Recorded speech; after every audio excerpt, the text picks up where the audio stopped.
Hey everyone, this is Karen Waksman, founder of Retail MBA. Today we'll be talking about Good Neighbor Pharmacy. So if you have a great consumer product that you think should be sold at Good Neighbor Pharmacy, this little training will give you some things to think about in regards to selling to them. With that said, let's get started on today's training. Let's talk about Good Neighbor Pharmacy. It is a retailer that not a lot of people know about. It's definitely a regional chain, and it is someone who has a personal healthcare products or someone who has products that are localized for health or being or beauty. Good Neighbor Pharmacy would be a great retailer to focus on. Some of the reasons why I do these videos is just to remind you about retailers you might not ever think about. In regards to Good Neighbor Pharmacy, they basically are a little bit smaller. They're similar to CVS or Rite Aid, and really it's the same type of products. So if you have a great product that's a supplement, perfect retailer to consider. Again, some electronics, health brands, and so forth.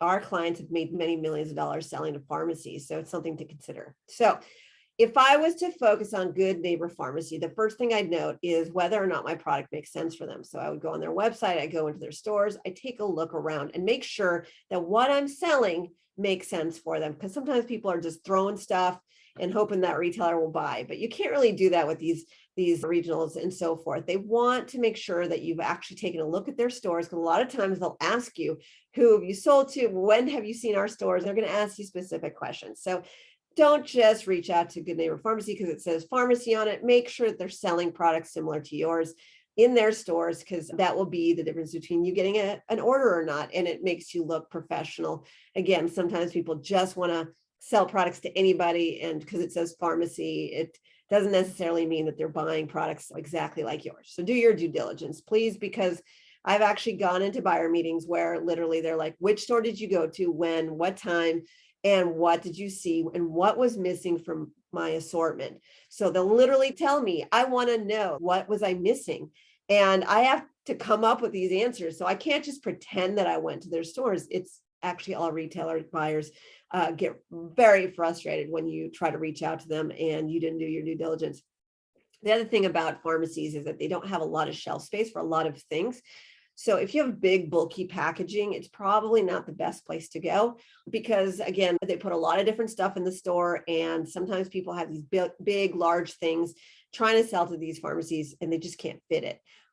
And also they may sell other types of products. Like if you go to CVS, they sell animal type of products, right, for food and different things for animals. But you'll notice it's a very small shelf space for it, and they squeeze a lot of stuff in there. So just be aware that whatever, you have to come in strong, and also you have to make sure that it will fit on their shelf space. That is actually a big thing. Another thing to consider about in regards to Good Neighbor Pharmacy is that a lot of your competitors are probably not thinking about them because they're focused on the CVSs and the Rite Aids of the world, which can be great for you.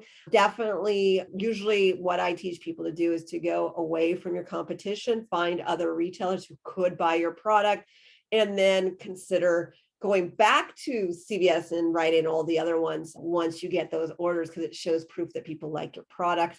And the final thing to consider in regards to Good Neighbor Pharmacy is that your pricing needs to be aligned very closely to what they already have in stores. This is something that a lot of people don't think about. If you go to that store and that product similar to yours are, say, $19.97, you need to be right around there. They don't play around with their pricing as much as, say, other retailers. The reason I say this, say you have a supplement product, this is really important.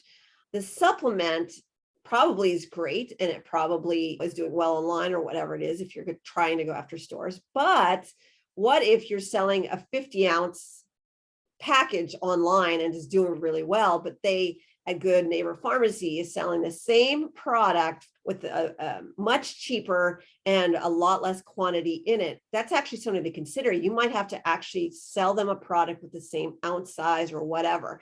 The reason I say this is because what happens with these pharmacies is because they have limited space, they're telling you how many tablets you need to have or whatever in that containment unit already in stores, and you need to have the pricing associated with it. So say your price is way off, maybe your packaging and the quantity of products within your product in your packaging is the problem. So maybe if you create new packaging and new product and a lot less of a size for that pharmacy, they might actually be able to buy it from you. The reason I say this is when it comes to supplements, one of the things that you have to think about is if they are selling a product that has 100 tablets in it, but you sell one that's 500 tablets, but their pricing is different than yours. And essentially, you might need to create packaging for the 100 tablets, is what I'm saying, to be able to get a buyer to pay attention to you, because they essentially have done a lot of research and figured out that this type of product probably fits the best. Now, there are exceptions to the rule. They might want to go for a bigger packaging with a lot more product. If you have